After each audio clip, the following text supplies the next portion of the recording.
ಪ್ರಜ್ವಲ್ ಹಾಗೂ ಸೂರಜ್ ಲೈಂಗಿಕ ದೌರ್ಜನ್ಯ ಕೇಸ್ನಲ್ಲಿ ಸಿಲುಕಿದ್ರೆ ಮಾಜಿ ಸಚಿವ ರೇವಣ್ಣಗೆ ಕಿಡ್ನಾಪ್ ಕೇಸ್ ಉರುಳಾಗ್ತಾ ಇದೆ. 100ಕ್ಕೂ ಹೆಚ್ಚು ಸಾಕ್ಷಿ ಕಲೆ ಹಾಕಿರುವ ಎಸ್ಐಟಿ ಚಾರ್ಜ್ ಶೀಟ್ ಸಲ್ಲಿಕೆಗೆ ಮುಂದಾಗಿದೆ. ಅತ್ತ ಸೂರಜ್ ವಿರುದ್ಧ ಸಲಿಂಗ ಕೇಸ್ನ ತನಿಖೆಯೂ ಚುರುಕುಗೊಂಡಿದೆ.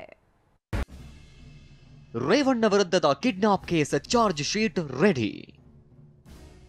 25 ಕಡೆ ಸ್ಥಳ ಮಹಜರು, 100ಕ್ಕೂ ಹೆಚ್ಚು ಸಾಕ್ಷ್ಯಾಧಾರ. ಮಾಜಿ ಸಚಿವ ಎಚ್.ಡಿ. ರೇವಣ್ಣ ಕಿಡ್ನಾಪ್ ಕೇಸ್ ಎದುರಿಸುತ್ತಿದ್ದಾರೆ.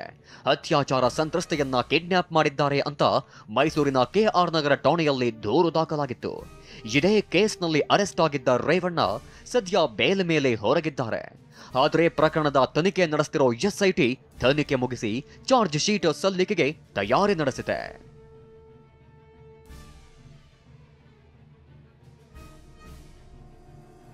ಎಸ್ಐಟಿ ತಂಡ ಹಾಸನ, ಬೇಲೂರು, ಸಕಲೇಶಪುರ, ಚನ್ನರಾಯಪಟ್ಟಣ, ಹೊಳೆನರಸೀಪುರ ಸೇರಿದಂತೆ 25 ಕಡೆ ಸ್ಥಳಗಳಲ್ಲಿ ಮಹಜರು ಮಾಡಿದೆ. 7 ಜನರನ್ನ ಬಂಧಿಸಿ ವಿಚಾರಣೆ ನಡೆಸಿತ್ತು. ಸಾಕ್ಷಿಗಳ ಹೇಳಿಕೆ, ತಾಂತ್ರಿಕ ಹಾಗೂ ಡಿಜಿಟಲ್ ಸೇರಿದಂತೆ 100ಕ್ಕೂ ಹೆಚ್ಚು ಸಾಕ್ಷಿಗಳನ್ನ ಕಲೆ ಹಾಕಿದೆ.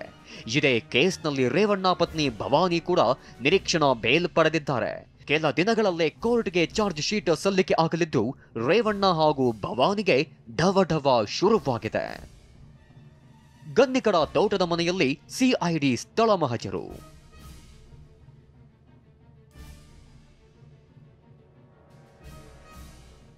ಜೆಡಿಎಸ್ ಎಂಎಲ್ಸಿ ಸೂರಜ್ ವಿರುದ್ಧದ ಅಸಹಜ ಲೈಂಗಿಕ ದೌರ್ಜನ್ಯ ಕೇಸ್ನ ತನಿಖೆ ಚುರುಕುಗೊಂಡಿದೆ. ಜೂನ್ 22ರಂದು ಅರಕಲಗೂಡು ಮೂಲದ ಯುವಕ ಹಾಗೂ ಜೂನ್ 25ರಂದು ಹೊಳೆನರಸೀಪುರ ಮೂಲದ ಯುವಕ ಸೂರಜ್ ವಿರುದ್ಧ ಅಸಹಜ ಲೈಂಗಿಕ ದೌರ್ಜನ್ಯದ ಕೇಸ್ ದಾಖಲಿಸಿದ್ದಾರೆ.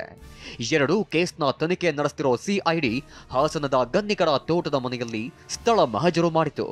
ಸಂತ್ರಸ್ತನನ್ನ ಕರೆತಂದು ಸ್ಥಳ ಮಹಜರು ಪೂರ್ಣಗೊಳಿಸಿದೆ.